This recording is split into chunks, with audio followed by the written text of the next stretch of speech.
त्यावर काय घेरणार आहे? पूर्ण त्यांना घेरून टाकलंय, सगळे फुटताय ते. अजून 6-7 आमदार फुटण्याच्या लाईनीत आहे. त्यामुळे ते काय घेरणार आहे? तेच घेरले गेलेले. कोणते आहेत ते आमदार? आता ते सांगितलं तर मग तुम्हाला कसं होईल? तुम्हाला नाव देऊ ना आम्ही. बावनकुळेंचं एक वक्तव्य आहे की बाबा लहान लहान पक्ष जे असतील ते संपवले पाहिजे किंवा लहान लहान बावनकुळे ते त्यांचं व्यक्तिगत मत असावं.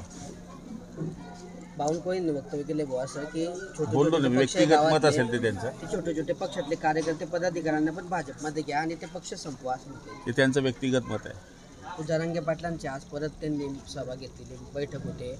मराठा आरक्षणाबद्दल ते निर्णय घेण्याची काही वेगळा निर्णय घेण्याची. आमचं जरांगे पाटलांना हेच आव्हान आहे की 50% समाज आता असाही ओबीसीमध्ये आहे आणि 50% समाज जो राहिला आहे त्याला 10% रिजर्वेशन दिलेलं आहे. मला तरी असं वाटतं की सरकारने मराठा समाजाला योग्य पद्धतीने न्याय दिलेला आहे. त्यांना आमची नम्र विनंती आहे की लोकांना वेटीस न धरता ओबीसी समाजाने कुठे विरोध केलेला नाही. रिजर्वेशन देताना सगळ्यांनी पाठिंबा दिलेला आहे. त्यामुळे राज्याला वेटीस न धरता आपण हे आंदोलन शांततेने संपवावं अशी विनंती आम्ही त्यांना करतो आहे. संजय गायकवाडांवर कारवाईची तांत्या त्याला वाढेल. त्यांनी गळ्यामध्ये काहीतरी लटकवला होता, ती स्वतः कबुली पण दिली होती. त्या प्रकरणावरून त्यांच्यावर कारवाईची तांत्या त्याला वाढेल. काय मी ऐकले काय वाघ नख? मला माहीत नाही ते नख कुठले.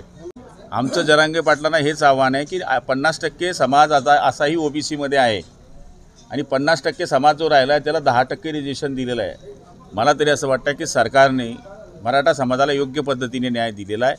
त्यांना आमची नम्र विनंती आहे की लोकांना वेटीस न धरता ओबीसी समाजाने कुठे विरोध केलेला नाही. रिजर्वेशन देताना सगळ्यांनी पाठिंबा दिलेला आहे. त्यामुळे राज्याला वेटीस न धरता आपण हे आंदोलन शांततेने संपवावं अशी विनंती आम्ही त्यांना करतो आहे.